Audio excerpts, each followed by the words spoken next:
Listeners? Oh, joy! Hello, this is Martha Deathstone with Mystery Stories. Now, you know I do rely on you, the listener, to help me with my tales. Now, sit tight and get ready for another mystery story. This mystery story is called The Forest.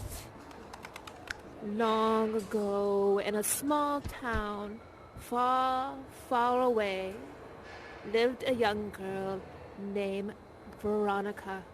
Now, Veronica had just turned 16 years old, and her family wanted to throw her a fantastic party. One thing that she wanted more than anything else was, what was it? What was it that Veronica wanted? It was something quite spectacular. Oh, my dear, you're right. She wanted her first taste of coffee. She had never had coffee in all her life. Can you believe it? And she also wanted to have party with cupcakes, and she wanted flowers from all of the boys. And a big cake all to herself. Well, her family, of course they obliged. They sent invitations out to the entire village for them to join for her 16th birthday, but nobody came. Oh, sad. How very sad nobody wanted to come to her party. They kept saying that, well, she was cursed. Well, maybe not her, but the family was cursed. She lived in a very, very large house at the top of the hill. Even though Rebecca was very pretty, she was... What was she? She was as pretty as... Was there something that she was as pretty as? Oh, yes, she was very sweet. She was sweet as a piece of candy. You are right. And she was as pretty as a flower. Oh, that poor dear. Yes, she was. Well, that night, very upset, she decided to go to sleep. She was like, well, I'll just cry myself to sleep since nobody came to my 16th birthday. She went to sleep and she began to have a dream. Well, not just any dream, a nightmare. In the midst of her dream, she saw, it was horrendous. Coming out of the mist in the darkness, coming towards her, it was a dog. Not just any dog, a wolf. A wolf was coming towards her, snarling, growling. It had bits of something in its fangs. Maybe, oh yes, it was crawling just like that at her, and she awoke with such a start. She looked down at her nightgown, and her nightgown was torn, ripped, as if by a wolf. Oh dear. Well, she didn't want to tell her mother and father. She was terrified of what they would say. After all, the house was cursed. So she didn't tell them. Instead, she sewed the dress back up, and she hid it away.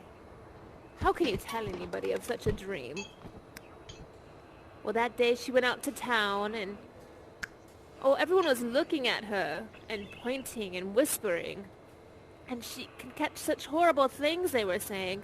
They were saying, oh, yes, they were saying that, oh dear. They were saying that she would be better off if they hid her in the cellar, just like a jar of pickles. Oh, what a horrible thing to say about a young lady. Well, she glared at them. How dare they be so cruel to her? She's done nothing wrong. After all, she was a very sweet person. That night, she began to dream again. And out of the mist, what came? Out of the mist of her nightmare, in the glowing green of night, meat. Raw meat, intestines, lungs, heart, legs. Oh, it was horrendous. She awoke with such a fright after seeing such a thing, and not only was her nightgown torn, but it was covered in blood. But it wasn't her blood. She had no scratches. She had nothing, just... oh dear. Should she tell her mother and father? Should she tell them what's happening in her dreams? That her dreams are starting to become reality? Should she? No. How can she? They wouldn't believe her. They would send her to the loony bin. She couldn't handle that. So she went to town again to do her chores, to grab some items from the market. Again, all the village people stared. Even the kids that were her age were pointing at her. Well, she grabbed the items that she needed. Yes, she grabbed toilet paper. What else did she grab? Yes, oh yeah, she grabbed her hat. She needed a terrible lot of toilet paper and papers in general to clean up all that blood that she had on her, right?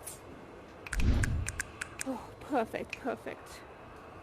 Well, she went home, and this time she decided that she's 16 years old, that she was going to have a drink before she went to bed. What was she going to drink? Perfect. Oh, yes, yes. She was going to sneak a little bit of drink before she went to bed. Hopefully, this will settle her, right? You're right, so she did. She had a little bit of her father's drink, and soon she slumbered, and this time she didn't have a nightmare. This time she had a wonderful dream. Yes, yes, what did she dream? It was wonderful. It was lovely. There was flowers, yes, yes. What else was there? Oh, she dreamt that she had a most perfect party. Everybody was there, everybody in the village. All of the other children were laughing and playing. Oh, Johnny, who was the boy that she had a crush on, was there, and he gave her flowers. Everybody was celebrating. There was fireworks, yes, and candies. Oh, and beautiful lights, and they were beating on a drum, and suddenly she heard a noise in her dream. All of the lights turned blue and green. She looked at her hands in her dream, and there were claws instead of hands. And she awoke. That was almost a nightmare. She looked at her hands, and they weren't claws, they were just hands. She went to her mother and father and told them that she had a wonderful dream and that she wanted to try to have a party again. Maybe, just maybe, if we sent an invitation out again one more time, everything would be all right. Her mother and father looked at her disapprovingly, and while eating their steaks, they looked at her and said, "My dear, everybody in town has been murdered. Everyone in town is no longer here.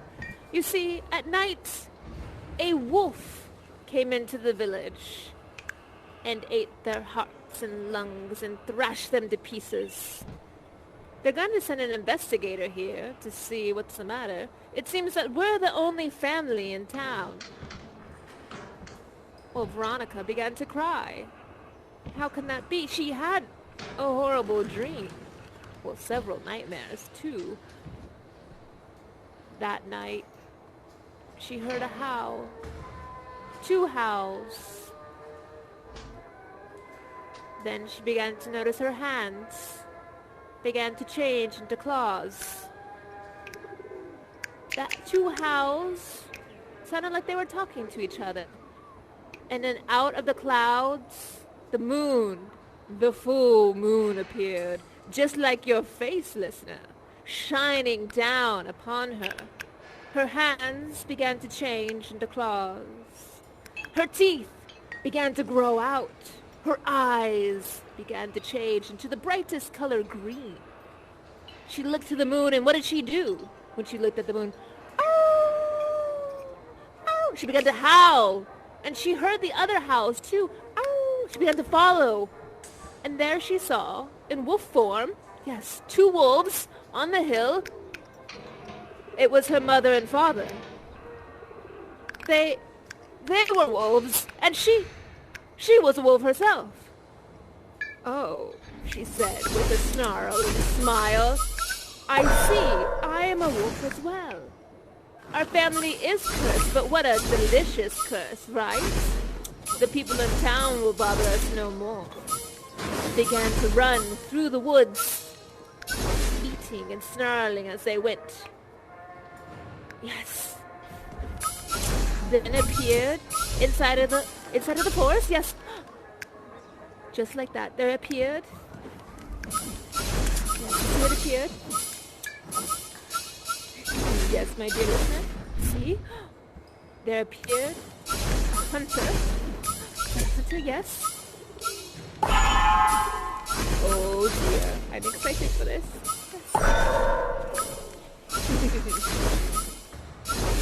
Oh, I love this part. I love this part. Yes. The hunter appeared, and he had a weapon in hand.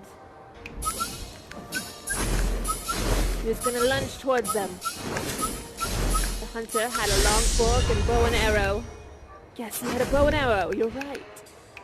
And what should they do? There are 3 wolves, our family of wolves. Should they pounce on him? Yes! Yes!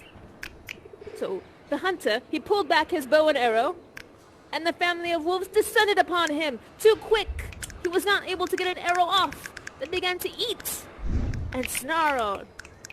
Yes! One took an arm, one took a leg. Yes! One took his heart. And Veronica, with such a gleaming smile, howled. Let's see those howls again. Howl. Ow! Ow! As she looked down at the delicious meat, yes, as she snarled on the leg, she thought to herself, you know, this is actually the best birthday that she's ever had. It's the first time that she's ever felt so close to her mother and father. To think all this time she hid the secret from them, when she should have been telling them the whole time. Oh, well done, my dear listeners. Veronica, I think she had quite a lot of fun. Now, I do worry about the villagers. The villagers didn't make it out this time, but that's all right. Well done, everyone, well done. And as for the hunter, well done, listener. He really did try with that bow and arrow, but it wasn't enough. Give yourself some snaps. Congratulations. Well done, well done. Oh, thank you for that. Today's story is brought to you by Scratch. Scratch wants you to know. Let me see what it says here. Scratch says, I love you. Don't forget it. Oh, dear Scratch. That's such a sweet thing to say. And remember, not to forget, always ride the time boat. One mask, one ride. And to be kind to each other. Everyone, huddle up, huddle up. Everybody, get nice and close, nice and close. Give each other a group hug. Oh, that's wonderful. Oh, that warms my little heart. Oh, yes, yes, yes. Thank you so much for helping me tell my tale. I don't know what I would do without you. It does get terribly lonely up here. But with you, it's not lonely anymore. I love you so much. Well, until next time, my loves. Ta-ta for now. Martha Deathstone, signing off.